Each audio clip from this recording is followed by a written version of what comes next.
Thanks, JD. All right, guys, so as JD was saying, I am a certified strength and conditioning specialist. I'm also a USATF Level 1 certified track and field coach. Looking to get my Level 2. However, once you get up to Level 2, 3, 4, and 5, you actually have to travel to different places around the US and go in person to get those. So kind of hard when, I'm coaching a team of 200 athletes while working a full-time job. As JD said again, I do have our Instagram handle up on there. If you guys want to write that down, we do post content. We try to get stuff out weekly, things that you could learn from, different things that we're currently doing within our facility. Our athletic training staff is on that as well too, along with our sports medicine doctors. So it is our full sports medicine department that runs that account. And we only started it 2 months ago, so it's really just getting started there. A little bit more about myself. I know it's kind of hard to see on that screen. I started running technically in 5th grade. I ran intramural cross country. I hated it, but I loved it at the same time, if there's any cross country runners out there. In 7th grade, they put some hurdles on the track, and I said, oh, you know what, I'm gonna go try that. And I was at that point probably 4'11" at most. I hurdled, I loved it, I kept doing it. So my high school, I actually just checked in with my high school coach today. He's still the coach. Our last loss as a team in our league championship for my high school was in 2006. So I'm going to date myself there a little bit. That was 2 years before I started on the varsity team as a freshman. To this day, they are still undefeated. They have their first league meet coming up at the end of March. I believe it's March 28th or something. So they're hoping to continue that streak. They know that that's a lot of pressure. But one of the things that got us there, right, my high school program, was our strength and conditioning program. Again, I'm talking about back in 2006, 2008, strength and conditioning wasn't what it is today, right? People like me didn't readily exist. We were lucky enough at my high school, we actually had a powerlifting coach there. And that powerlifting coach saw the potential that my team had, and he was like, you know what, we can help them. We can make this even better. We can do something that these other high schools aren't doing. So about 2 to 3 times a week throughout the season, we actually spent time with our powerlifting coach. We learned how to squat, bench, hang clean, all of those things. And it showed. My senior year, we almost won states with only 3 athletes at the state meet. So we had somebody, one of my teammates, she won the 200-meter dash AAA. She was runner-up in the 100-meter dash. I medaled in, I think, both the 100-meter hurdle, the 300-meter hurdle. We had another athlete medal in the 800-meter dash, or 800-meter. We medaled in the 4x1, and at the time, coach wasn't expecting us all to come back to finals, right? So once we all qualified for finals the next day, we were supposed to run the 4x4. We actually scratched it because he didn't want to overrun us that day. He wanted us all fresh for the next day. So that being said, I had a very successful high school program. That led me to college. I ended up at IUP. One of the reasons I chose IUP was because my mother was very adamant that I have to know what I'm going to do when I grow up, because I'm not just going to go to school for track. So I said, okay, fine, I want to coach. I said, I want to get people moving. I want to teach them kind of some of the stuff that I like doing. So I ended up in IUP's exercise science program on their track team. Top picture was me hurdling at nationals. I finished 7th in the nation for Division II. I was also a 100-meter hurdle qualifier. Bottom picture was conference. I was 400-meter hurdle champion, runner-up in the 100-meter hurdle, and I was the track MVP for that. So it really holds a special place in my heart, and like I said, it's what's led me to doing what I do today. Which brings me to the next photo. So the top photo, that's a screenshot from Cool Springs where I work. That woman you see me training, she was actually a USA Olympic boxer. So she competed in the last Olympic trials. We do have a good relationship with that program. We are a US Olympic Training Center. So if athletes were from the Pittsburgh region and they wanted to come home, we would be a center that they would come to train. Another one, and we're going to talk a lot about this athlete down here, Megan Kane. She's one of my hurdlers at Mount Lebanon. She also trains with us at Cool Springs, AHN. You're going to see some video of her. She's my fun little project. She's come a really long way since we started. And I couldn't include an About Me slide without my partner and my cat. My cat has an Instagram if you want to follow him. It's @catnamedwolf. I think he's cute. I hope you guys think he's cute.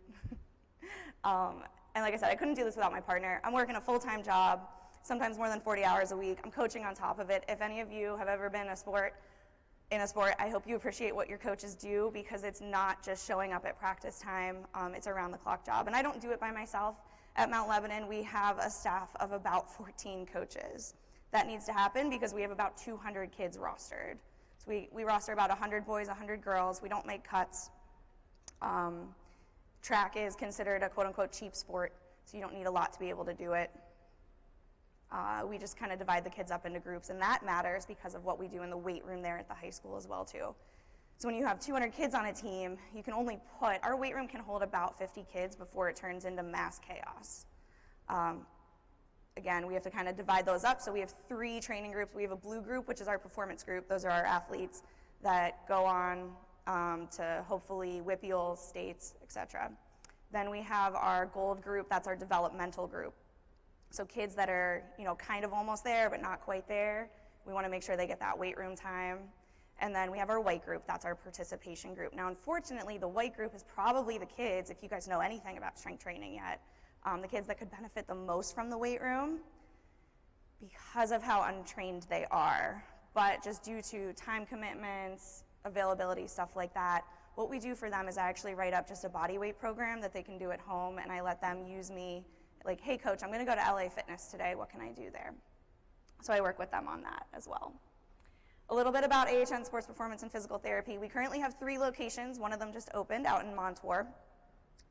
We do take interns, so if anybody's interested in an internship, you would be placed at any one of these 3 facilities or all of them. We do kind of rotate some of our interns through. Even though we try to be one big facility, you're going to get differences between each one.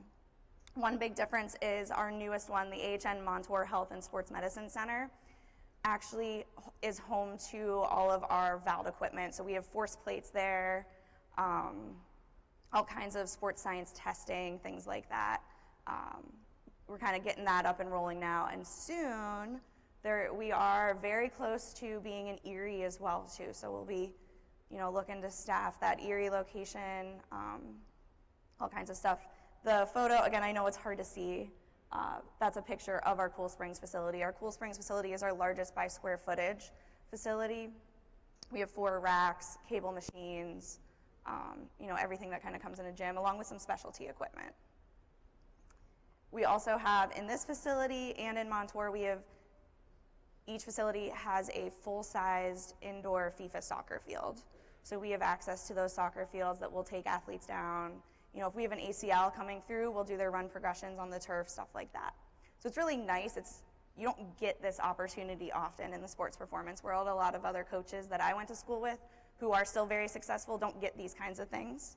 A lot of them just operate out of warehouses or stuff like that. Like I said, still very successful, but we know at AHN we're very lucky to be part of the full sports medicine department and have access to the things that we have access to. So a little bit more about what we're going to actually focus on today, velocity-based training.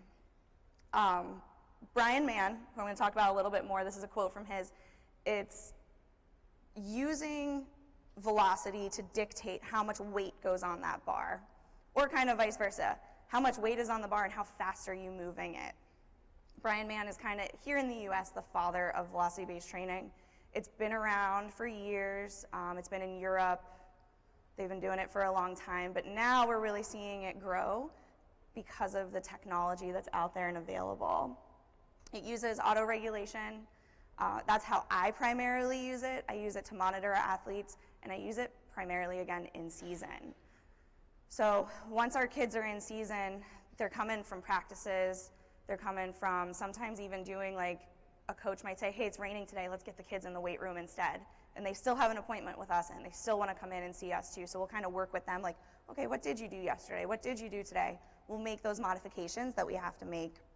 And one way that makes it really easy too is with our velocity recorders. So we kind of get a reading every time an athlete does that movement, and if something looks off, okay, this athlete might be fatigued, their CNS is tired, maybe they were stressed with homework, whatever it may be, so we can kind of auto-regulate that lift for that day.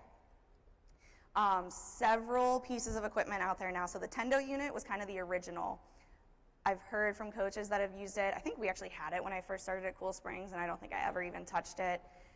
On a busy weight room floor, it's kind of a pain. If you guys know what a Tendo unit is, it's actually like a magnet that attaches to the bar, has a string, and it has like a little box on the ground. So those break easily. They're a pain to get repaired. And now we have other technology. So GymAware is a big one. Push is what we use at Cool Springs. There's also a new one. So back originally when I started like really getting into velocity-based training, this didn't even exist. It's called Flex, and it uses lasers. So some of them use video. Push uses like a 3D accelerometer inside of it. So you can see like technology is catching on. Coaches are starting to see how valuable this is. And people are profiting from it. They're coming up with new ideas and how to build these, how to make them more accurate, everything along those lines. So we ended up with Push because actually almost exactly 3 years ago, I was down at Pirates spring training. And it was right when COVID hit. I actually got sent home from Pirates spring training because camp got shut down. However, the few days that I had there, the Pirates are one of the many teams that use the Push training system. And I got to really step into that weight room and see how those strength coaches are utilizing it. It's a little different because that's a team setting.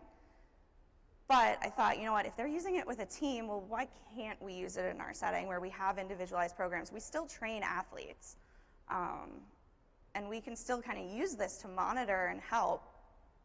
So, we went back, myself and another coworker, we went back, we talked to our director, Frank Velasquez, and he was all on board. He said, great, let's do it, let's get some. So we were able to get 2 units from Push, and we kind of just started, playing with them and going with them from there. It's a live feed, so as the athlete completes a rep, you will get information on that rep. At the end, it kind of averages everything out, and it will give you a full reading of the full set that the athlete completed as well, too. So we get a lot of data from that. It also does include a 1RM testing feature. Now, I put that on there. We typically don't use that in our setting. I know a lot of coaches elsewhere also don't use it. They're not sure about the accuracy of it. And we know 1RM testing, an athlete could 1RM test this one day, and the next day it could be completely different. So we use Push a little differently. We still use percentages of 1RMs, but in our facility, we don't specifically test 1RMs unless it's something that an athlete or a client particularly requests.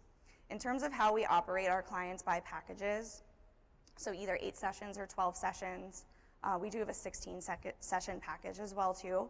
So that client's paying money for those sessions. So if there's ways that we can be more efficient and not have to spend a whole session doing a 1RM testing, we're going to take advantage of that. And Push is one way that we kind of work to accomplish that. Now, I mentioned his name briefly before, Dr. Brian Mann. He's been in the field for a long time. He was a power lifter for the majority of his career, and he's the one that really started doing all of this research. I was actually just listening to a podcast he was on, and he kind of joked. He said a lot of the research when he first started it was out of Europe. So he was kind of doing all this testing, all this stuff on his own. And he was trying to compare it to research, and all the research was in foreign languages. So he didn't know if what he was testing was accurate. He didn't know if it lined up with what they had. So he ended up having to go through getting interpreters and all this stuff. And what he found was that it actually was accurate. So he was kind of able to grow velocity-based training from there here in the US. He has several books, podcasts.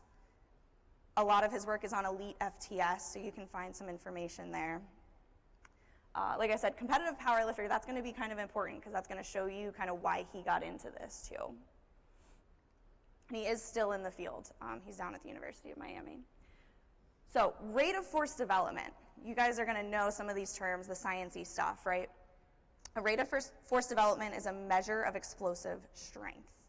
And we improve this,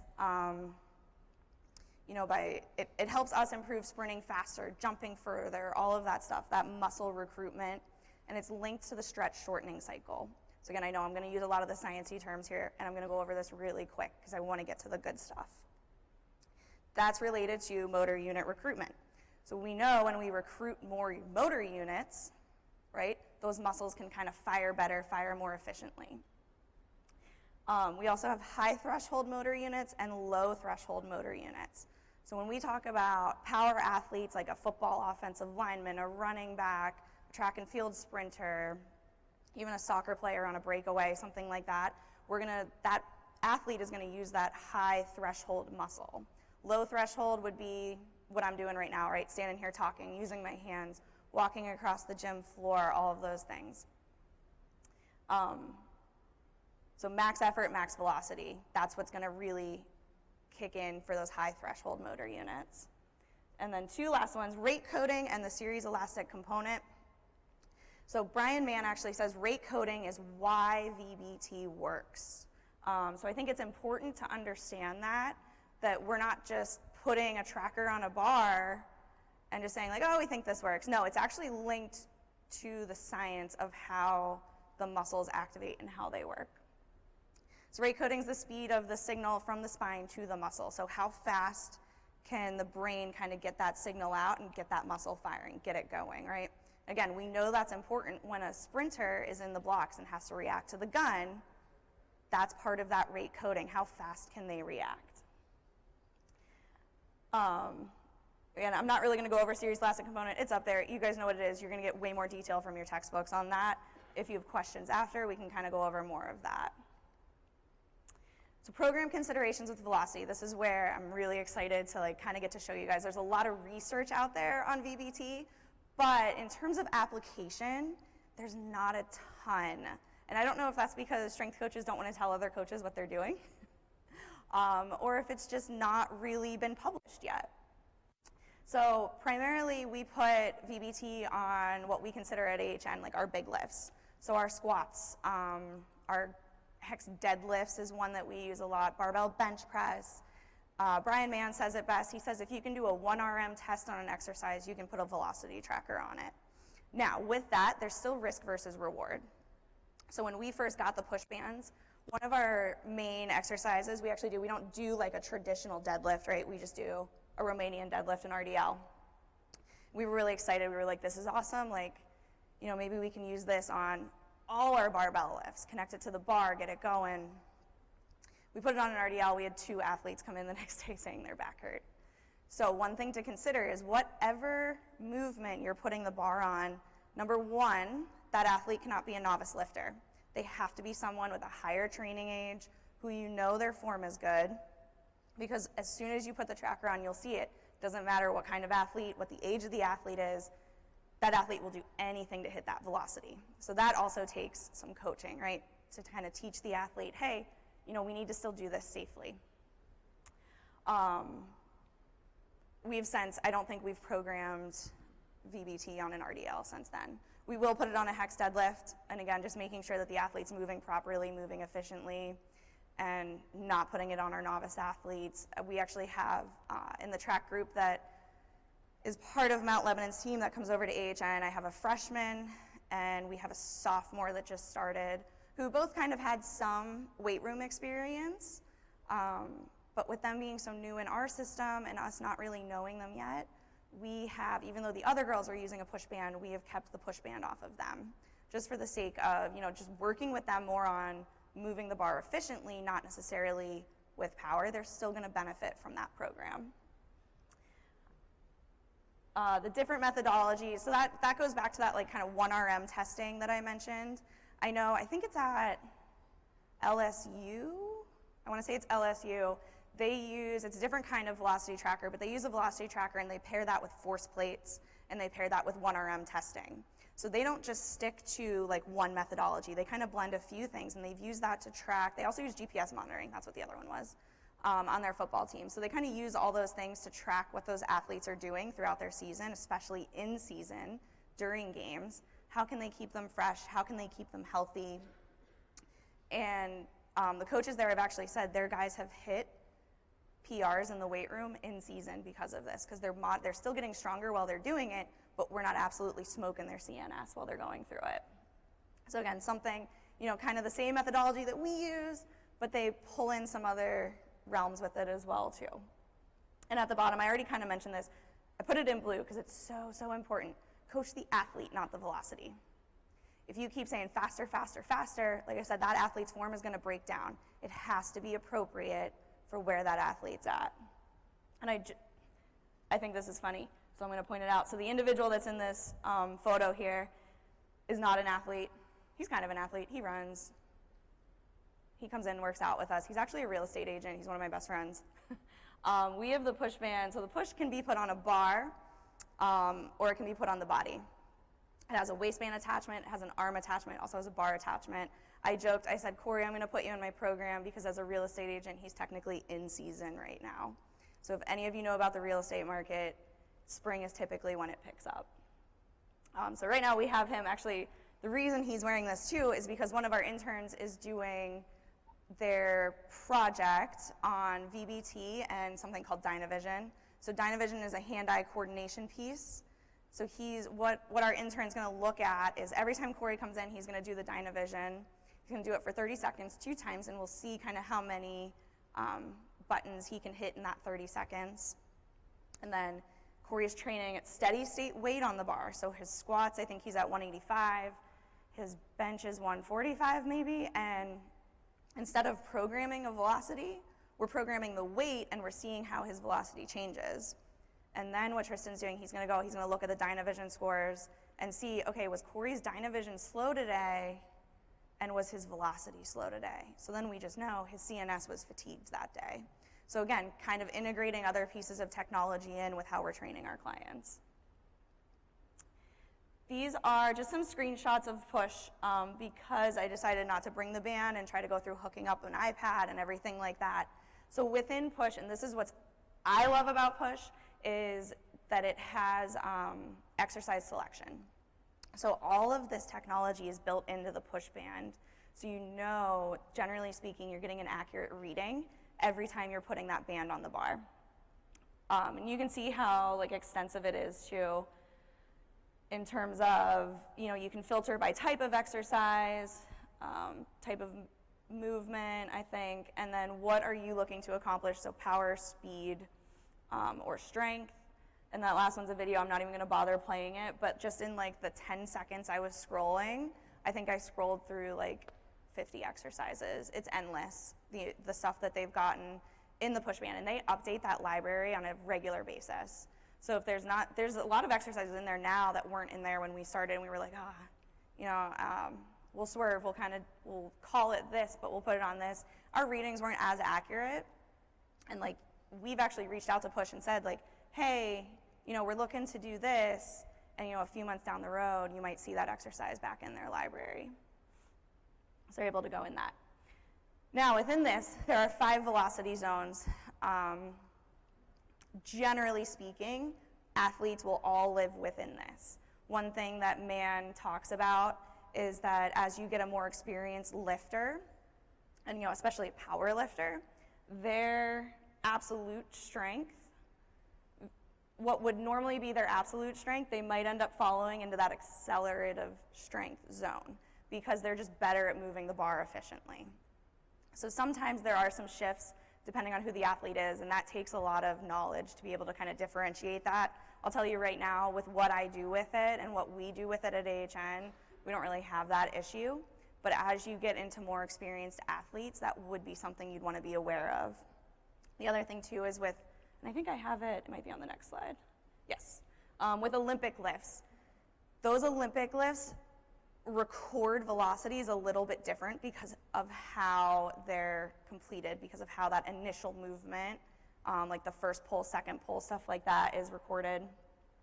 They have a further range of motion. That also is important if you get, so let's look at a basketball team. Sometimes you get those guys that are over 6 feet tall, 7 feet tall. Their velocity recordings are going to be different just because their lever system is so much longer. The path of the bar is so much longer. I pulled 2 out, and these are the 2 that I primarily utilize for our in-season athletes. And again, all of my talk is going to be based around track and field because that's what I do. But we also do this with other athletes as well too. But all the athletes that you're going to see today are going to be some of my track and field girls. So this is Selma, and for her, she's still a novice. She's only a sophomore, but she's done a great job in the weight room, and she's done a great job on the track. She's already running sub 60 in the 400, so she's got a lot of potential. We know we can get a lot more out of her as well too. And she's only been training at AHN for about 6 months. So she started, probably longer than that, 9 months. She started last summer.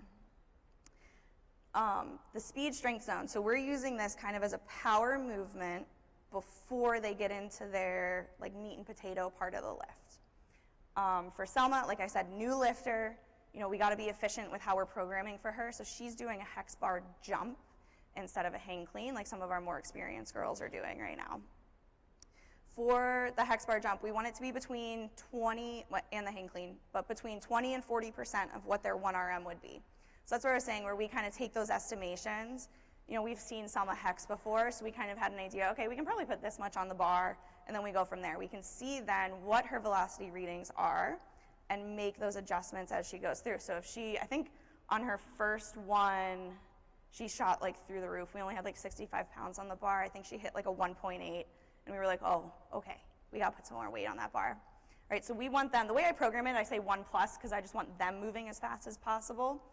But when we're actually recording it for this zone, they're gonna live between 1.0 and 1.3. So that's what we're looking for. Light loads, really fast velocities. It takes a lot to kind of produce that force and get up off the ground. This is the other one. So this is for their actual lifts.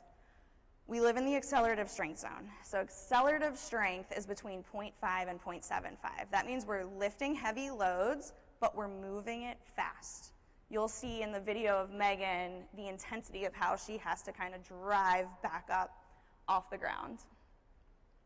This is Selma again. So like I said, not many sophomores can put, and this wasn't even her best set from the other night. She's got 155 on the bar. I'll tell you right now, not many sophomores on our team are putting that much weight on a bar. So that kind of tells us, okay, it's there. How do we make it better? And how do we make it faster as well too? So needs analysis. Here's Megan again with her terrible hurdling form. We're gonna fix that arm. That's my main goal this year.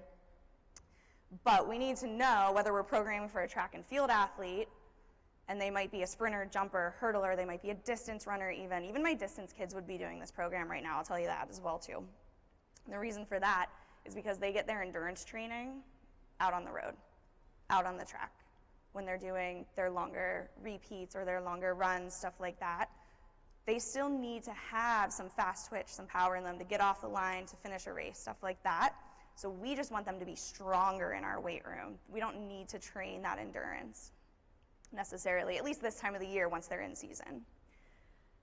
I would say for my sprinters, jumpers, hurdlers, I consider them in the class between about a 30 meter because of how long a long jump runway is or a triple jump runway is, pole vault runway, all the same, and about 400 meters. Even, some of our 800 meter kids that are also 400 meter kids, they'll slide into that group as well too. But what do they need, right? So we need to know they need to explode out the block.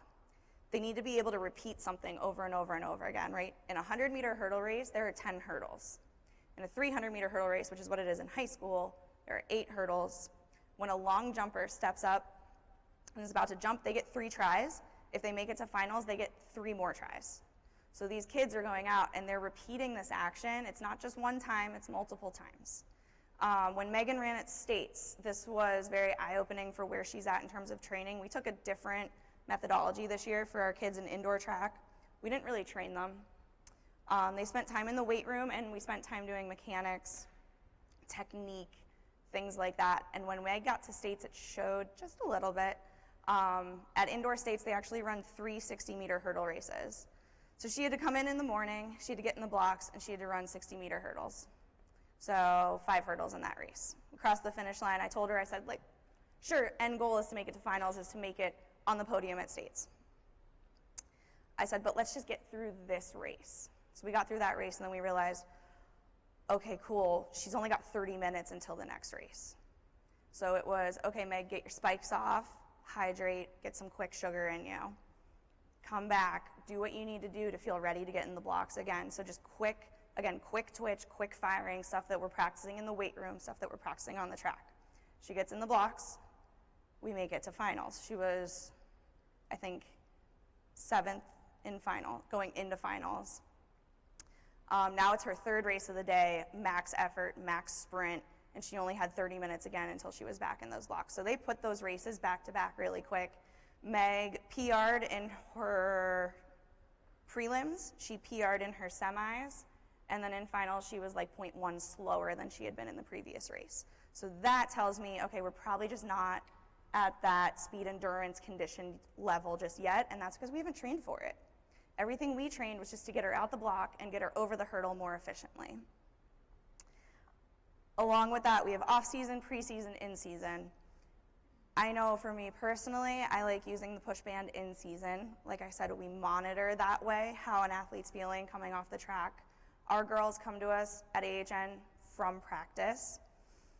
I typically don't use it as much in off-season or really even preseason, if you want to call it preseason. In high school, they really don't have much of a preseason. So really just focusing on like that in-season auto-regulation, how are we monitoring them coming into the weight room and making sure we're not adding more stress and fatigue to their central nervous system. That's also, other photo there is Patrice Smith. She's actually a heptathlete at Columbia now, so she was a former athlete of ours who's doing really well and has been through our system as well too. She trained with us at AHN. So this is Megan.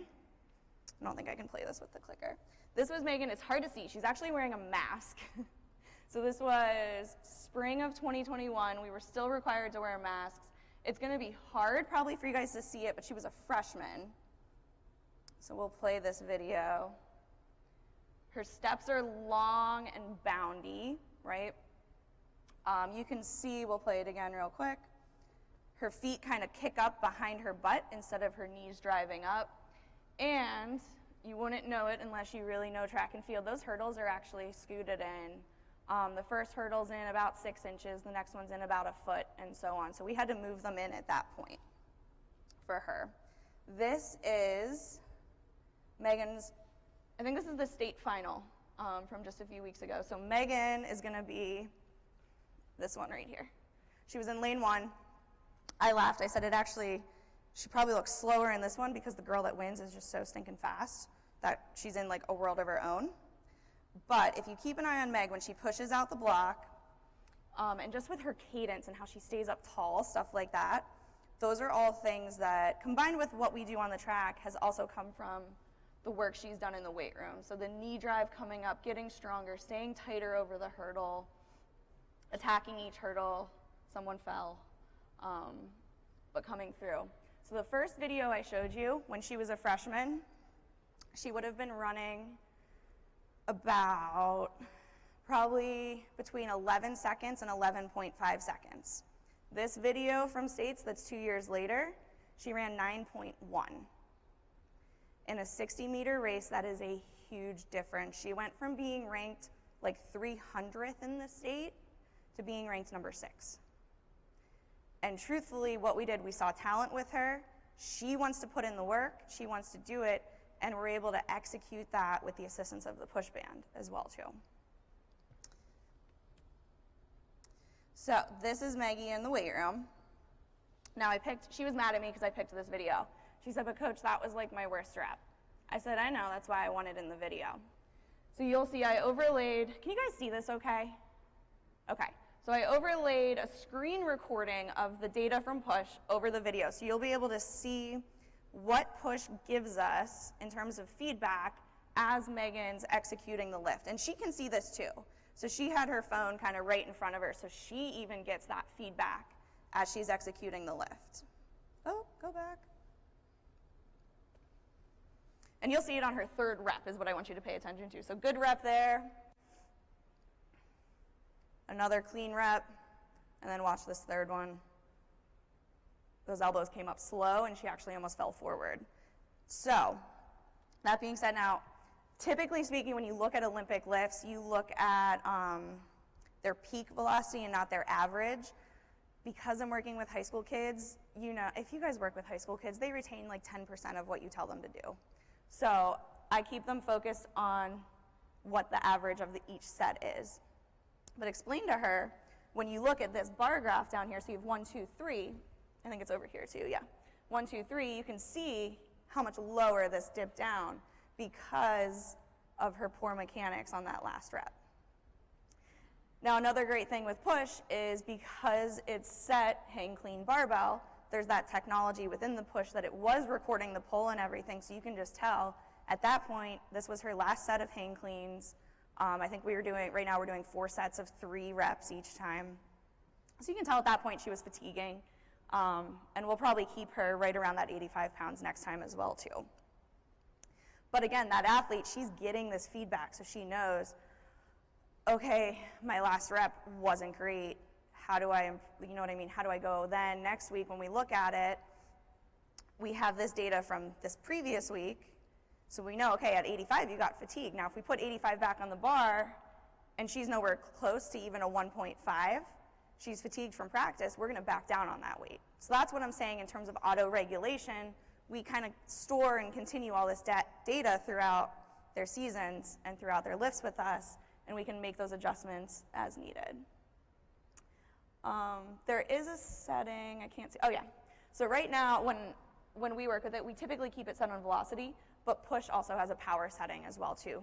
So if you're really interested in it and you have access to a push band, I think your professor said you do, you can kind of dive further into that and take a look at the power outputs as well. So now in that, oh, that's a typo, that should just be 1.5. But we'll look at Megan's squat. So in season, you'll see the boxes stacked there. That's just because our weight room was busy and I ran out of 18-inch boxes. So we kind of had to like make up an 18-inch box. Bobby's been there. He knows what it's like in the evenings. Probably could have been going a little bit lower, but when they're in season, we try to protect the hamstrings a little bit. So they're getting so many reps sprinting. They're being asked to turn over so many times that when we're in the weight room, we want to keep them on the track, right? That's the whole point. I don't care how much weight is truthfully on that bar. I do care about how well she moves it though, and making sure that it keeps her healthy and keeps her exploding for track. So that's one reason you'll see this is a very shortened range of motion for her, and she's gonna do 5 reps, and we'll get a recording from each rep. You can see too, so say we didn't have the push band on her, it was actually Caleb Thrasher that said it. He goes, I've done the hillbilly method, where you just watch the movement of that bar. So if we watch that again one time, even if you don't have the push band showing you that recording, you can see,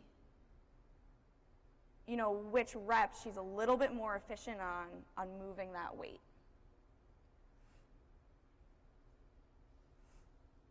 And then again, same thing. So at the end, you hit stop, it pulls up your set information, and we can kind of go over that and analyze that data. It shows you velocity loss. It also shows you set to set, what's changing. Now, one of the hard things in AHN is that we only have 2 push bands. So when I get 6 girls in all at the same time that are all using a push band, a lot of times we're moving a push band from one bar to a next or from one athlete to a next. So some of that data in terms of that gets a little skewed on our end, and that's just due to lack of equipment. So I think it was Megan, I think there were like 2 or 3 girls using this bar at the time where we were going in and making changes and changing the weights and everything. So that will affect some of the data that's stored in it. Truthfully speaking, if you want to actually access all of that and keep it athlete to athlete, each athlete within Push can create their own account. They can have the app on their phone. It's all Bluetooth, so it's not like they need to have anything special to connect to the Push band. And these were just some links. So I think that's like the actual end. Now, because again, lack of equipment, I don't have push bands for all, however many of you there are here, 80 to 100. We're gonna talk about force development in some other ways. How much time do I got? I got a few minutes, so this is good. We won't take too much time here, but it'll be good to get you guys with the blood flowing, stuff like that. You have a long day ahead of you. If you could, let's put all your papers, water bottles, everything. Either bring them kind of up here closer to the front or back to that back wall. I'm gonna have you all line up on that side of the gym. Or actually, just find space somewhere in the middle. But I don't want anybody like tripping over anything or anything like that.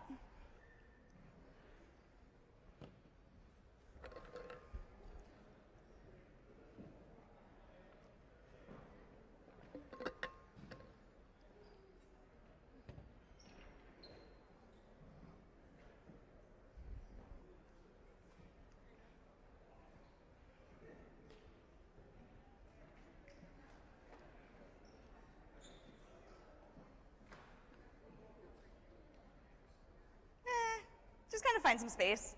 I'm gonna keep you, instead of having us do like true like lines of stuff, I'll try to keep you guys just in your space where you are. So come on out, find some space, you know, arm's length away. I feel like I shouldn't have to treat you like my high school kids. For some reason, they always want to be like touching each other and on top of each other. Perfect.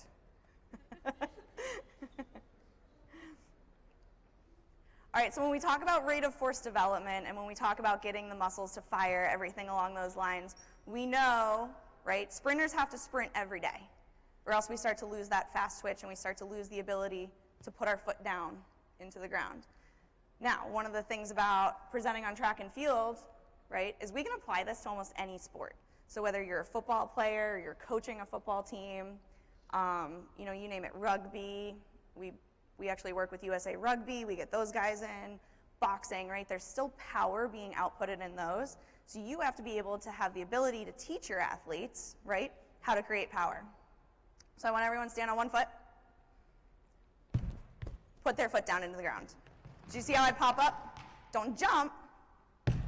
It's the amount of power and force that I'm putting down into the ground, right? So when you're here and we go down, there's that rebound effect. Go ahead, everybody do it again. That was a little better. Do it again. So much better. Let's do the other foot now. See if we can use both sides of the brain, right?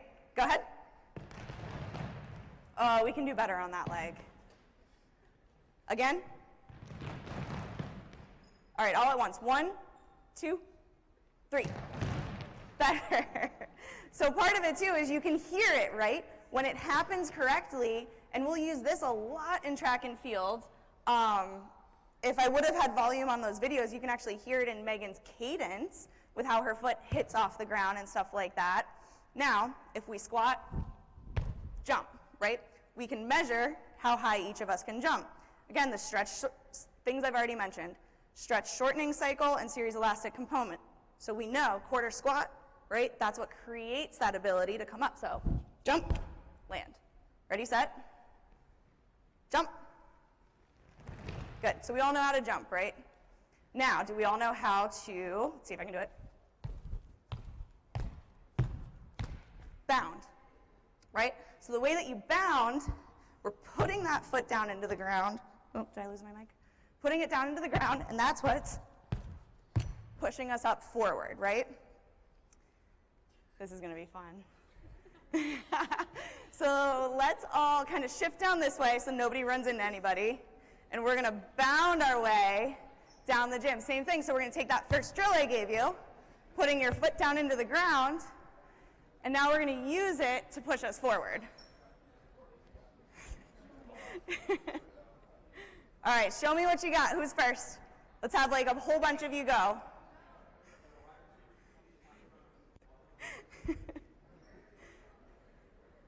Go ahead. Someone do it. Bobby, don't make me pick on you. Beautiful. Look at that. All right, keep it rolling. Come on. Because someday y'all might have to coach it, and if you can't do it, you can't coach it. Drive the knee up. Put that foot down into the ground. Look at that, Bobby.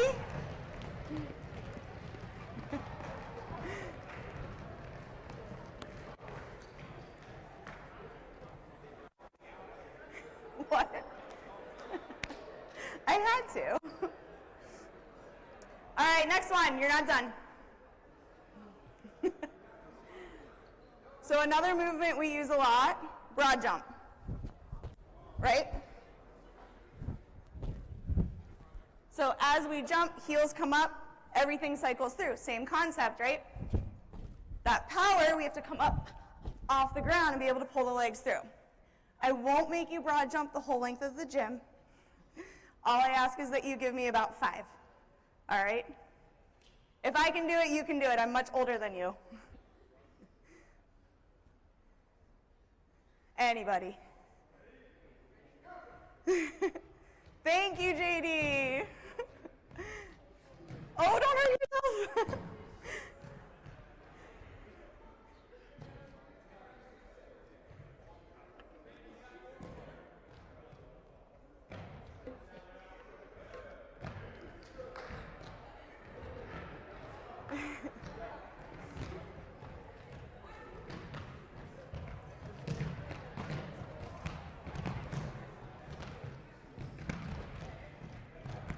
right, don't jump into anybody.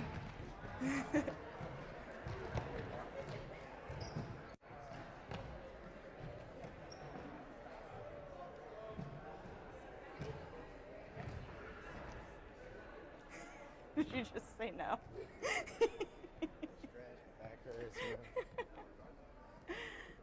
Some of you guys got bunnies. How many of you in here have done track and field? How many of you play soccer? Football? What else is a big sport here? What am I missing? Baseball, softball, right? So still important.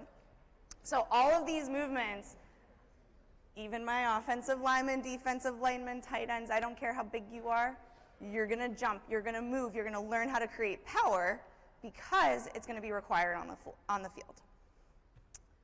I won't torture you anymore. Thank you all for listening, for your attention spans, and for participating when I make you do crazy things. Like I said when you guys were doing it, if you plan to work with athletes in the future, even like I said, Corey, not an athlete, real estate agent. He doesn't care if I pick on him, I promise he's my best friend. But even our general population, if you can't do a movement, it can be really hard to coach a movement. You better be a really good coach. So getting in and learning how to put our foot down, how to create force, knowing what it's like to put a bar on your back and squat as fast as you can through whatever weight's on the bar, those are all things that as a good coach, at least when you're young and healthy and your body allows it, you should be able to do, right? It's gonna make coaching a lot easier. Make sense? All right, you guys are done with me. We'll get ready for the next group. Thank you so much.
currently working on his PhD in health sciences with a concentration in human and sports performance at Rocky Mountain University of Health Professions in Utah.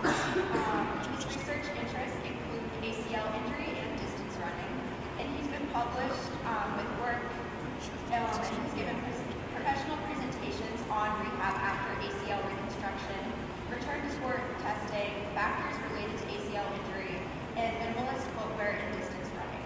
He teaches content with the Augustina in musculoskeletal practice and management of complex conditions. In the past, he served as a clinical director in private practice for several years, holding clinical interest in ACL injury prevention and post-surgical rehab, distance running, and concussions. So you guys will help me welcome Dr. Evan. Can y'all hear me okay? I'm going to ask a huge favor out of the gate. Move forward. Come on. You guys can't see this PowerPoint. You got to get a little bit closer. I don't bite, I promise. We got a lot of butt scoots going on. Awesome. All right, my name's Evan. So like you said, I'm a physical therapist by trade, and a lot of my background comes from working with athletes, general population, and especially with a focus in ACL. So one of the first and obvious things is I am not Casey, right? So he's the individual that was going to be giving this talk. Fortunately, I've actually done a lot of these presentations similar to this with Casey, so I was able to step in for him for this talk. So first and foremost, just a bit about myself. She told all of you a little bit already. I am a full-time professor at Augustana University Physical Therapy Program. That is in Sioux Falls, South Dakota. So how the heck does that work? It's a hybrid program. So a lot of my teaching is online, and then I travel out periodically to teach our students entry-level physical therapy education. I'm also doing my PhD in health sciences with human and sports performance concentration. It was kind of funny. Brian Mann was one of my instructors, which is pretty cool. So some cool stuff with VBT. All that to say, this is my beautiful family. My wife, Kristen, was a PT. Now she stays home with our kids. Kristen is my wife. Isaiah is my son. And then Claire and Maria are my two daughters. I will introduce Casey himself. Casey was the one who developed a lot of this talk. And we have published some stuff on this work together. And this is his beautiful family as well. He teaches at Baylor University for their physical therapy program. And he's actually in charge of their residency programs with Baylor, Scott, and White. So that gives you a little bit about our backgrounds and where we're coming from. All right, so I assume where you're coming from, in your shoes, I was not that long ago in the same shoes as you. I went through an exercise science degree, trying to figure out what the heck I wanted to do with my profession. Now, some of you may be thinking about physical therapy. Who in this room is considering physical therapy as an option? Okay. You've got time to figure it out, but realize you have a lot of options, and there's a lot of people that are going to be participating in return to sport testing as it relates to ACL. People are going to have to manage those athletes specifically, but they need athletic trainers. They need physicians. They need coaches. They need strength and conditioning professionals. And then people that will help work with those parents and the athlete itself. So if you're not going to become a physical therapist, that's okay. But I will be willing to bet that every single one of you in this room at some point will be working with someone that has had an ACL injury. How many of you have had an ACL injury? So I fit that category. I've had an ACL injury, had a surgery myself, went through a pretty long bout of rehab. So I've unfortunately lived this process that I'm going to be talking to you about today. So to give you some context for what I'm going to get into, I am a parent myself, assuming most of you are not, but all that to say, do you know the secrets to being a successful parent? What's the secret sauce? How do you do it? How do you become a successful parent? Is it a really easy thing to do? Because unfortunately, I don't know the answer to that question. I'm still figuring it out as I go. I've got 3 kids that I love them to death, but they drive me crazy a lot of the time. Fortunately, there are people that are experts, right? If you look at a lot of things online, you'll find books and blogs and web pages. 3 easy steps to successful parenting. Real simple parenting. 3 steps to being the perfect parent. An easy and effective 3-step method for raising a successful child. 3 steps. That sounds pretty easy, right? Fortunately, they figured it out. Do you really think it's easy to become the perfect parent in just 3 easy steps? Probably not, right? I would say it's probably a lot more complicated than just 3 easy steps. In fact, I can say from my own experience, it sure as heck is, right? So when we think about what's happening when we propose something like that, there's a term for that. I'm just using this term to sound smarter than I actually am, right? It's called causal reductionism. So what we're talking about here, this is what your professors tell you not to do. Pulled a definition off of Wikipedia, right? I promised I looked at peer-reviewed definitions here, but this is the best one that we could find. I'm just going to read this to you. A causal reductionism is an informal fallacy of questionable cause that occurs when it is assumed that there is a single, simple cause of an outcome, when in reality it may have been caused by a number of only jointly sufficient causes. Also known as fallacy of the single cause, complex cause, causal oversimplification, or reduction fallacy. So to boil it all down, what am I talking about? This is when we take a complex thing, like parenting, and we boil it down to just a few things. It only takes these 3 steps to solve this. And I think that fits into our conversation today, because we're going to be discussing ACL return to sport testing and getting athletes back successfully onto the field. The spoiler here is it's not that easy. I can't say I'm just going to stand in front of you and give you 3 easy steps, 3 tests that you do to make sure your athlete's going to be successful, because it's more robust, more complex than that. So I do want to hear from you. So please get out your phones. Also probably not what your professor tell you to do in class. Get your phones out. I want you to go to mentimeter.com, M-E-N-T-I meter.com. So when you get there, there will be an option at the top to type in a code. If you don't have a phone, buddy up. And then you'll type in this code here, 4928-5704. If you can't see in the back, come closer, please, so you can see it. My ask is there's going to be 3 questions in there. So just do it one by one. Don't jump through all of them yet. But the first question is, what would you consider a successful surgical outcome? So say you, as an individual, had an ACL injury, and you were going to go on to get surgery. Just briefly, maybe a couple of words, a sentence, what would you say a successful outcome would be? What would you want to be able to do? What would you say, yes, that was as good as I wanted it to be? Did everyone get that code? Did it work for everybody? So I'm just going to pull up something real quick here, because we're going to share your work.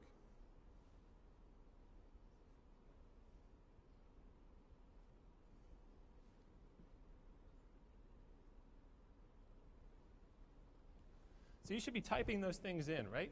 What would you consider a successful surgical outcome?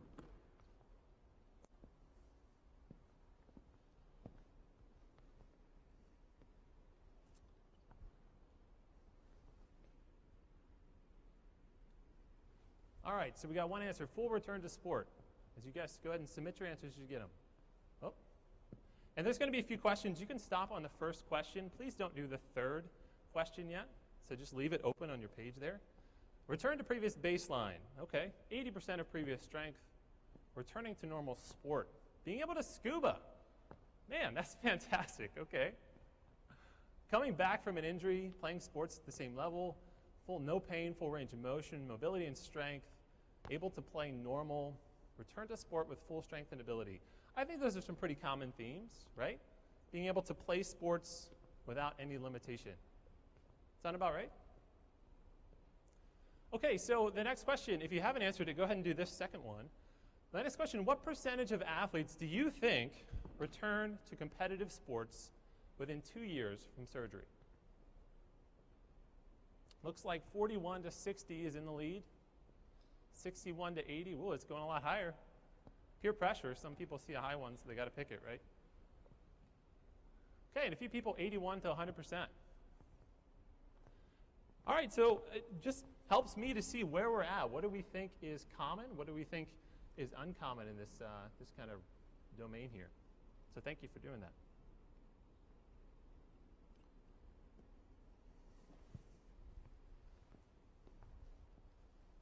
All right, so what do the actual statistics tell us? How likely is it that you're going to return to sport after an ACL reconstruction? Well, 81% of individuals, and a lot of the data we've pulled, actually go back to play any sport at all.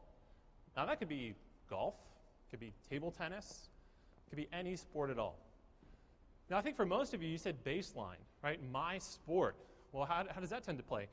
Only 65% return to pre-injury level of sport. That means if they played soccer before, they got back to playing soccer again. Now that means soccer like recreational soccer, maybe not the same level of competition, because unfortunately, only 55% go back to the same competitive level of sport, meaning if you play D2 or D3 college soccer, only 55% of the individuals that have an ACL injury are going to go back to compete again. That's not very good, right? That's like a flip of a coin of whether or not you're going to be able to be successful to do what you want to do.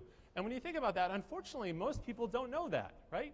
In the rehab world, in the surgical world, this is kind of our little secret. When we have someone that shows up to get their ACL reconstructed, do we tell them those statistics? And I would say the vast majority of the time we don't. We don't tell them that that's the case, right? So unfortunately, this is not necessarily all public information, and hopefully this is something that we can know now as you are going into the world to become a healthcare practitioner or someone who's working in sports performance or rehab. Well, and when we look at this too, what's the likelihood of returning to sport? Only 38% remained at that same level for greater than 2 years. So they might have gotten back for a year or two, but only 38% stayed there for more than 2 years. And unfortunately, if you look at more statistics, about 25% of those individuals will go on to tear their ACL again, either the same one or the other side. Again, not very good. So why? Why is this so bad? How do we do a better job of this? Well, this gets to that concept of causal reductionism. It's not just one or two things. It's a lot of things. When we think about this, what's the expectations of the patient? Is there fear and anxiety associated here? Do they not have the finances to afford the rehab or the surgery? Do they not have the motivation or the grit? Do they have limitations in their insurance? Was it just the end of their senior year and they didn't want to go back anyways? Are they just at peace with not going back? Or did they not have a PT that was probably the most qualified to be providing care for them? So there's a lot of factors and a lot more than that, right? So those are all reasons why. And I'm going to talk about a few things, one of which is PT specialization here. So Casey Unverzagt, the individual who is supposed to be here for me, and myself and one of our colleagues, Jeff, published a paper just a couple years ago, or 2 years ago, about how we need to do a better job with return to sport testing for ACL. And this is kind of the flagship paper that I'm using, or we're using to base a lot of this talk off of.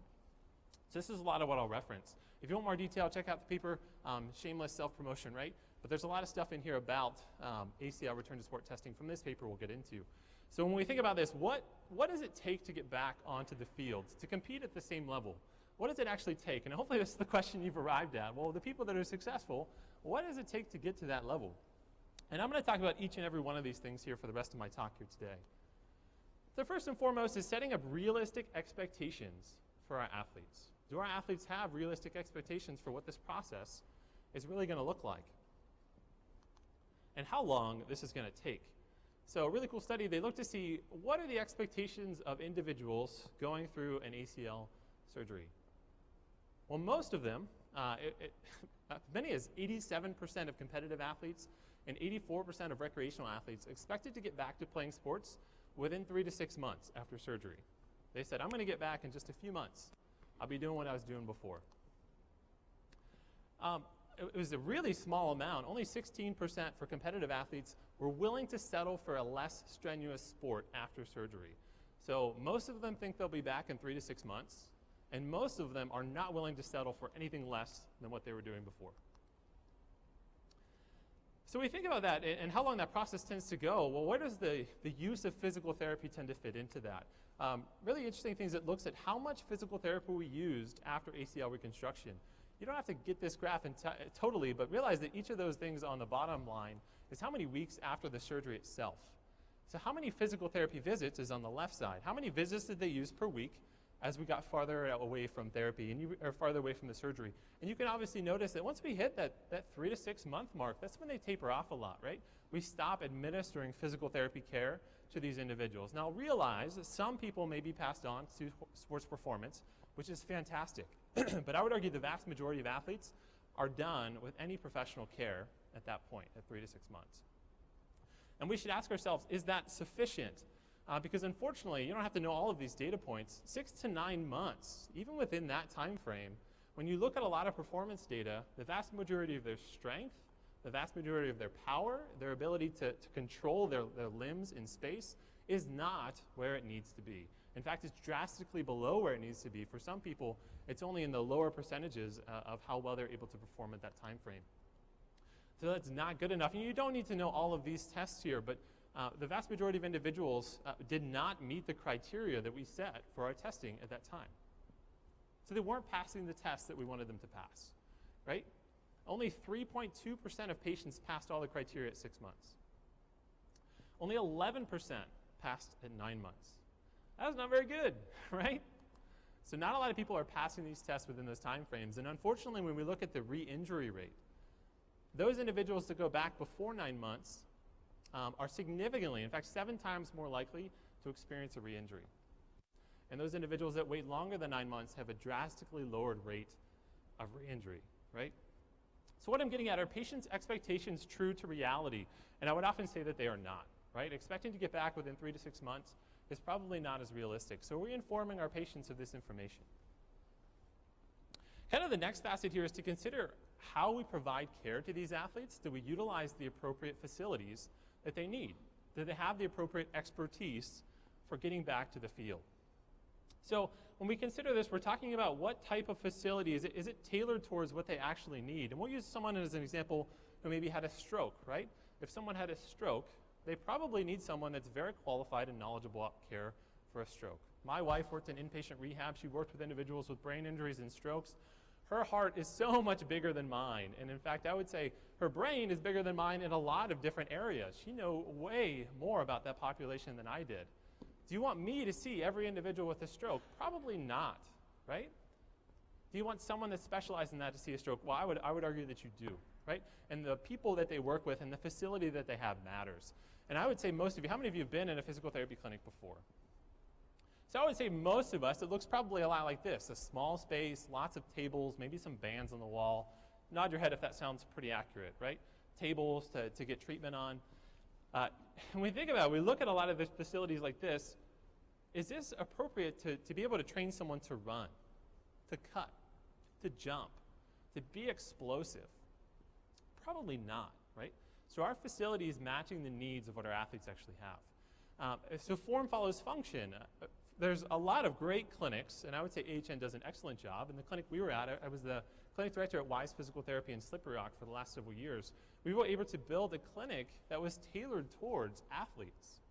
We said, we need a block wall to throw heavy stuff at. We need an area for athletes to sprint.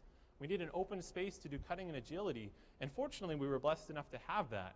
I would say without that, it makes it a lot harder to be able to implement the rehab that you need to do. All that to say, it's not just the facility. I've been in a lot of really great facilities that I would drool over for how awesome they were. But I would also argue that they didn't have the clinicians that have the expertise. So I would say it's got to be twofold. Do they have the facilities? And do they have the personnel? So what would be an expert? What would be an expert in the field? There's a lot of things that qualify you to be an expert, and I would say this is another example. This gentleman has had a severe burn, right?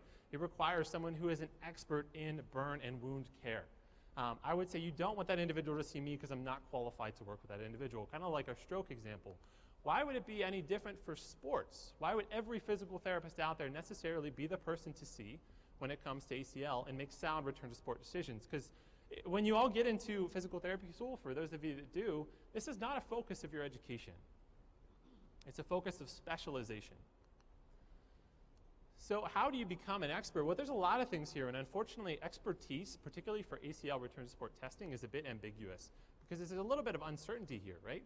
This gets into some concepts of what makes up an expert in physical therapy practice, and there's a lot of things. But this quote in particular stands out to me. The expert therapists welcome the challenges of tough cases and were comfortable with uncertainty and ambiguity. What I mean here is we are still learning so much about ACL reconstruction and rehab. It changes every year.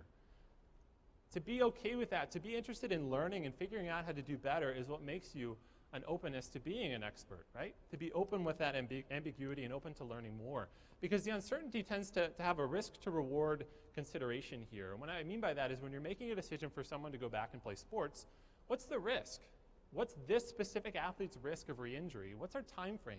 Are we within a time that's very sensitive versus the reward? You know, they got to get back to this season because they're going to lose their scholarship if they don't. Or this pro athlete might lose their contract if they don't get back within a certain time. Versus, no, I've got a lot of time to rehab this. There's no stress. There's no pressure here. All of those things come into the factor of this uncertainty and trying to make the best risk to reward decision for your athletes that you can. Another consideration here is that returning to sport is more of a continuum. It's not just the flip of a switch. You can't just have an athlete show up at your door and go through the rehab process and say, you know what, you're good to go, I'll see you never, right? And we're done with this process.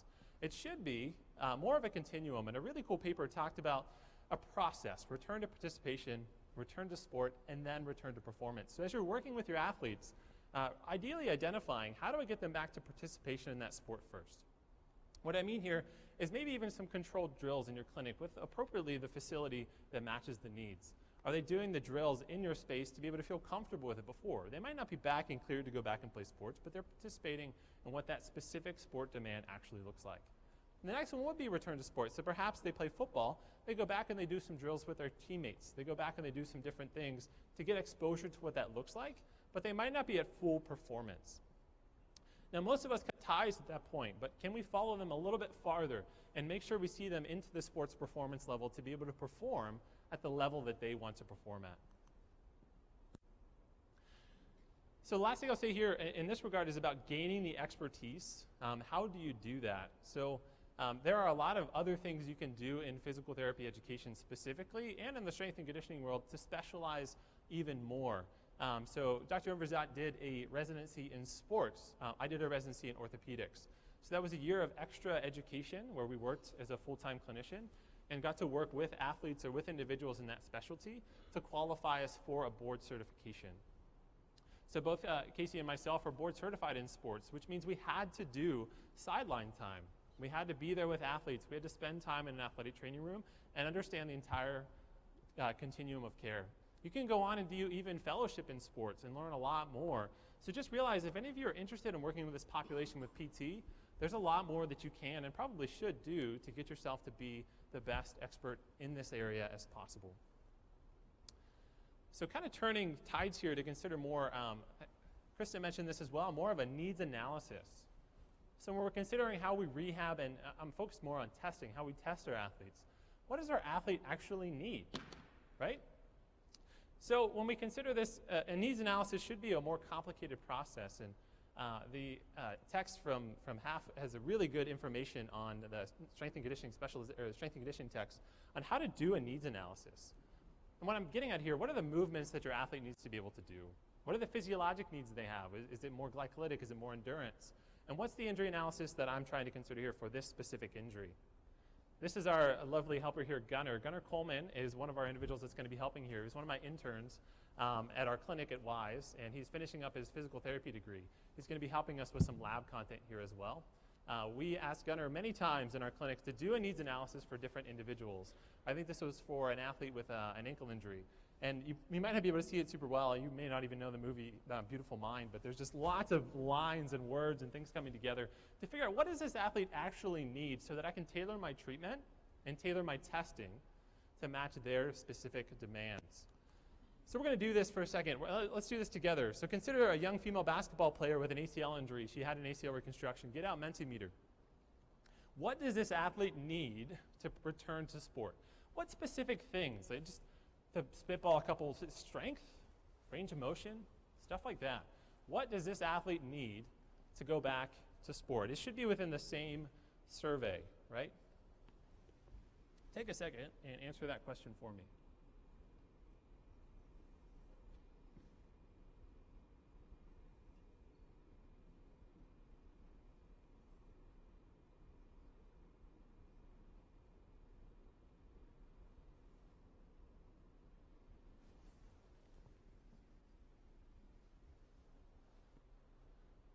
When you get those, go ahead and submit them for me.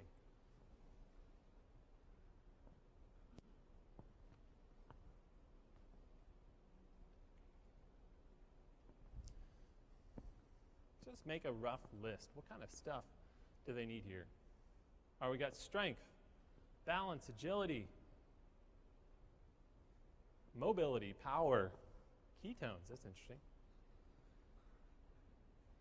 Flexibility, speed, explosiveness, neuromuscular control, all right. Full range of motion, confidence. Thank you for saying confidence, whoever put that in there. Ability to jump, no pain. Knowledge, interesting, okay. Cardiorespiratory fitness, pivot, yes. Okay, lots and lots of things. You can see the words that are obviously bigger are the ones that are more commonly stated here. I'd say vast majority of you would agree: agility, strength, mobility, flexibility, stability, power, right? So we got some common answers here. What does this athlete need? I'd say we're probably all coming up with similar responses, right? Similar things.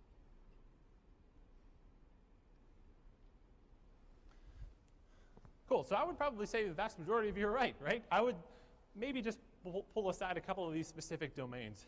Need some joint stability, range of motion. They need to be competent with their movement, which you could argue that statement might be more neuromuscular control, their ability to control their limbs in space. They need strength. This athlete, specifically for basketball, is definitely going to need power, and obviously that's position specific. Where does she play on the court makes a big difference. There's obviously a lot of endurance, specifically local muscle endurance, some agility in cutting, and I would add psychological readiness is a huge component of this as well. So what do you do with that? Well, you have to basically make a list of what your athlete needs. What do they need to be able to do? So a cross-country runner, compared to a lineman, compared to a point guard for basketball, probably need different things. So what we do in our clinic, we encourage all of our interns to do, is to write those things out. What are the things that they need? And then tell me, how are you going to test it? How are you going to make sure that that athlete is prepared to go back and participate in that sport? And ideally, you come up with a list of tests that might look similar to this. And I don't expect you guys to know all these tests, but there's a lot of tests in the rehab world and in the sports performance world that help us quantify someone's readiness to go back into sports. And this is the flow of how a lot of this should work. And what I'm getting at is that a return to sport testing determination should be a comprehensive battery of tests, meaning it shouldn't just be 1, 2, or 3 easy steps to parenting, right? It should be multiple tests that help you identify their readiness. And that should be informed by your needs analysis. So you guys are probably too young to know Meet the Parents. Does anyone know this movie? Maybe like 2 of you, right? Okay. So think about this. If you're a father, for example, and someone wants to marry your daughter. I've got 2 young daughters. This is a little bit down the road from me, right? But if I consider, what do I want to know about the man that proposes to my daughter? Do I just want to know a couple of basic things, like, what's your name? Are you a nice guy? It's good enough, right? Well, if any of you have seen this movie, that's not enough. Right? He wants to know everything about him, right? He puts him up to a lie detector, asks him a lot of questions. This is not a perfect analogy, but I would argue when you're considering someone's readiness to play sports, you want to know as many things as you possibly can, right? How much information can I glean on this athlete to identify if they're really ready to go back? You're going to try to learn as much as you can as a clinician and as a provider. And I would propose somewhat of a battery that we've put together. And this comes from that article that we published recently for a return to sport testing battery. Now, if you can't see it, you're welcome to come closer, but generally, we have a few things that are our foundational return to sport testing ticket to entry. Basically, do they have the range of motion? Do they have ankle mobility? With an FMS, do they have functional movement that I'm approving of? We're going to do a couple of these other things like a Y balance test and a single leg squat. Do they have the foundational movement and level of symmetry with these tests as well, right? Do they have appropriate jumping mechanics? Something like a tuck jump assessment, a landing error scoring system. Are they passing those tests? And Gunnar here will show you at least one of those things today. Do they have adequate strength? So a lot of us just do manual muscle testing as PTs, where we just take your knee and we push on it to see if you're strong enough. We've learned that that's not very good. So we usually have our athletes go down and get hooked up to a pretty big fancy machine that attests someone's true local muscle strength. And you can notice jumping mechanics, neuromuscular control, foundational movement strength. These are those movement domains that I listed, those needs analysis domains that I listed a little bit ago. Moving on for power, can they do well with a hop test? Gunnar will show you this one today as well. And agility, we have a couple of different agility tests that we like to use in our battery too, and I'll at least briefly show you those with our PowerPoint. And agility and cutting, some reactive, some non-reactive. And lastly, psychological readiness. Do they have the confidence to be able to go back and to participate at the same level they were before? So we have all of those tests to be our criterion-based tests. What's their qualification for readiness to return to sport? And then we add to that there's more to it than that, because it's not just how well you do on a test. Because let's acknowledge that you could do exceptionally well on all of those tests, but there are still things that are stacked against you. Because with the vast majority of research on ACL injury, we know that there are factors or intrinsic risk factors, things that are just innately true to you that you can't change necessarily, that predispose you to a second injury, a first and second injury. Female athletes are 1.5 times more likely to experience ACL injury than males. After this surgery, if you have a lot of excessive knee laxity, you're more likely to experience a second injury. If your injury was non-contact, meaning that you didn't get bumped or smacked by someone else, you just moved a movement pattern that caused you to have an ACL tear, you are more likely to have a second tear. If you have a family history of ACL tears, that also predisposes you to have a second tear. And going back to sports that we consider level 1, so basketball, football, cutting, jumping, any potential contact. And there's a few other anatomical factors there as well, but the biggest one is previous history of ACL tears. So if you've had one before, it predisposes you to have another one. So what we do is we take those things all into account. With our return to sport testing battery, we want to see that our athletes are passing the right tests. But if they have a lot of intrinsic risk factors, if they check a lot of things off of this box, really maybe we should consider slowing down your process because the cards are still stacked against you, right? So what we propose is using this data and identifying how many risk factors you have to consider pushing out your return to sport testing time, maybe even a little bit longer. For example, if you have a male athlete who had a contact injury and is going back to playing baseball, which is a low-risk ACL sport, it's pretty reasonable if he's passing the right test that he can go back as quick as 9 months. If you have a female athlete, this is her second tear. She had a non-contact injury, a family history of ACL injuries, and she's got a lot of knee laxity. Even if she's passing her test, do you really think she should go back at 9 months? It might be worth waiting a little bit longer, right? And all of these things come with return to sport and return to performance measures like on-field injury prevention programs. And I would argue the last thing that's perfect to do for your athletes is to be fully transparent about the process. So for our athletes, when it's the first visit, we talk to them about how this process might take place. And we have this graph up on our clinic. It's pretty big. It just talks about the month-to-month process of, you don't need to read all of those things. What do we expect at every month? What's the total length of this recovery process?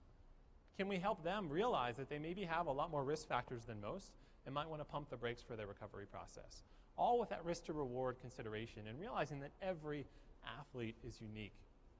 And we have a list of tests that I just showed you guys that we don't do them all necessarily just at once, but we do them through the rehab process. And that's identified in this list to say we're going to test X, Y, and Z at a certain time frame throughout their rehab. So just to show you a couple of those tests, and then we'll do a few in just a second here. One of the ones for cutting, and we couldn't do here today, is called the Cutting Movement Assessment Score. So is anyone familiar with the reactive agility test by chance? So basically you run and you get to a gate and you cut 45 degrees and we videotape it and then we grade it. We see how good or bad that looks. So this is not slowed down, but ideally we watch these videos and then we slow them down and we look for movement quality. How did it look? I mean, I know it sounds very simplistic, but there are grading rubrics that you're going to look and see were there movement patterns that are correlated highly with ACL injury. Perhaps your knee collapsing in, you having an excessive trunk lean. How was your quality of movement with something like cutting? So that's a very quality-based movement assessment. And Gunnar will again show you some of those for a different assessment. And then we have something that's a little more objective from some of the technology pieces that we have. So Tracer is basically like an Xbox Kinect or a Wii or something like that. And it video records someone as they respond to stimuli on the screen. The benefit of a tool like this is it can be objective because what they're going to do is do this test and it tells us left compared to right, like how much asymmetry did they have in their response time, their acceleration, their deceleration. So trying to truly quantify their performance in different ways. And then the last thing I'll showcase before we actually get to try a few things is the ACL RSI, so the ACL Return to Sport Index. Basically, it's just a test for psychological readiness. I would say the vast majority of your athletes that have an ACL injury have some hesitations about going back and playing sports. So for any of you that have experienced it, you may know what that's like. There's a fear of re-injury, and that's not just ACL. For a lot of injuries, there's a fear of going back and getting re-injured again. So this is a really interesting quote, so I'm just going to read it here. Psychological factors, specifically injury-related fear and self-efficacy, were associated more significantly than functional outcomes with return to sport and physical activity levels. Meaning, how much they feel like they're ready matters almost even more than how well they do on their tests. What I'm getting at is most of us in the rehab world have never attempted to quantify someone's psychological readiness. We do a bunch of tests, they pass them, we say, hey, how do you feel? And they say, good, and they go back. But now we're learning that if you objectively quantify their confidence, you may know more now about how ready they are than just all of the other tests that you did. We know individuals that do poorly on psychological readiness assessments have a significantly higher risk of a second injury. So the ACL return to sport inventory is just a list of 12 questions. For example, the questions are going to be, are you confident that you can perform at your previous level of participation, 0 to 100? Are you nervous about playing your sport? Do you find it frustrating to have to consider your knee with respect to your sport? Are you afraid of accidentally injuring your knee by playing your sport? Lots of questions about how psychologically afraid you are of injury or how prepared you feel like you are. So I would say this is a huge piece that is actually kind of novel within the last 10 years. We're finally adding and realizing that this is important to assess. All right, that's enough of me talking, right? Let's move. So I'm not going to make you sprint across the gym. You had some good reps for that already. Unless you really want to, I'm not going to stop you if you want to do that. But what we're going to do is divide and conquer. I'm going to take half of this group, so we'll use basically our front or center court here. All of you can come on over here. We'll do some tests over there. And the other half of you can go over with gunners. So what we're going to do, before you divide and conquer, we'll take about 10 minutes a station. We'll let you know when you're going to switch, and then we'll switch sides. And then we'll all regroup, and I'll kind of close this all out here, okay? Go.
Everybody hear me okay? All right, so thanks for playing around with all those things. Hopefully you learned something. Was that helpful? Was it good? Yeah? Okay, good stuff. That is just a small sample of some of the tests that we would use in a return to sport testing battery. And just to kind of preface again, realize they have different timing, right? You got to have some foundational movement before you start doing some of that stuff. You got to be able to do some of that stuff before you start cutting, right? So it's all tiered and all builds upon itself. And realize that this takes place over months of rehab, not just 6 weeks. So if you take nothing away from this, please at least leave with these few sentiments. First, avoid getting caught in this causal reductionism, thinking there's only a few factors and that's all I need, right? 2 is make sure you find the experts, but my hope, make sure you become the experts, right? You know about this content before anybody's doing a lot of this stuff. Use a needs analysis. Identify what your athlete needs specifically when you're doing return to sport testing. Don't just aimlessly pick tests. Embrace that there's some tension here for risk to benefit, right? We've realized that there's going to be some ambiguity and some challenges. And when all of you get out to be practitioners in the future, I'd be willing to bet that some of this is going to look a little different. We'll be doing a better job, at least I certainly hope so. And lastly, view this as a continuum. It's not just the flip of a switch. It's not just one point in time.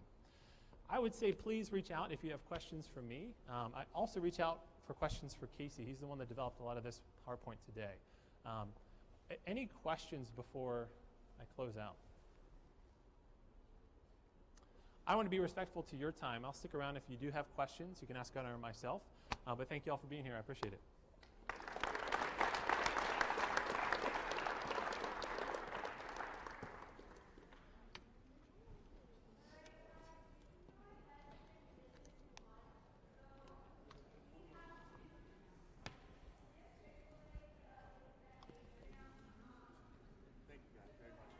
Yeah, absolutely. Do you guys have cards or anything? You know, I don't have one of my newer cards. I have cards from my previous